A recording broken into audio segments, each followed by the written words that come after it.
All right, so we're gonna look at rolling our hamstrings today. Hamstrings are part of the posterior chain. They run along the back of the leg through here. Okay, so the classic stretch that we see is the leg come up to help stretch these guys out through here. You have three different sections of them, okay? You have semitendinosus that runs along the medial edge, along the inside edge of that thigh in the back. Okay, it also overlaps with something called your adductor magnus, so the two work together somewhat. Okay, and then you have your semimembranosus that is kind of like the meat of the muscle. Okay, it allows the other two muscles to slide against each other. And you have your bicep femoris along the outside edge. So if you want to feel what these feel like, if you pull your leg across to the side, like this, that's going to be the semitendinosus and adductor magnus that you feel a lot of, okay? The adductor magnus is not a hamstring, it's part of the actual adductors, okay, your groin muscles. Okay, if you come straight up the middle, it's going to be more of your semitendinosus. If you come off to the side and keep your hip pinned, you're going to feel a lot more bicep femoris.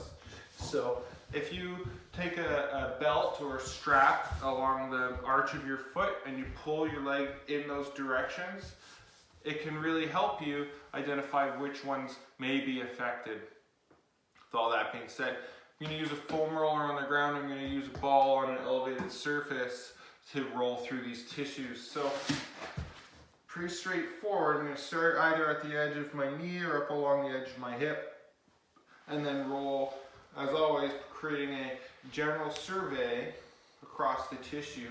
So you'll see, to get into those different sections, I'm just pointing my toe in and out and up, okay? And then I can rotate my pelvis to get into a little deeper sections as I come across.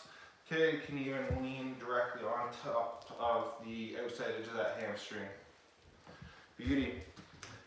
The one downside to using the foam roll on the ground is that we can't add range of motion. And so that's where using an elevated surface can come in quite handy.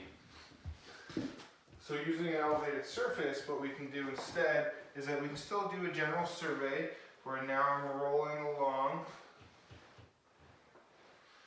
But now we can pin and hold a little more effectively. I found a spot.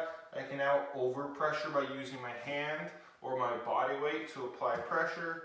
Once I get a reaction from the tissue, it releases a little bit. Then we can add range of motion by kicking and extending that leg. Okay? So same idea, I'll just show you from a slightly different angle. So I can create that general survey where we roll across that whole area. Identify any major knots or adhesions through there. Okay, pin and hold. Wait for initial release or relaxation of the tension. And then add range of motion as best I can.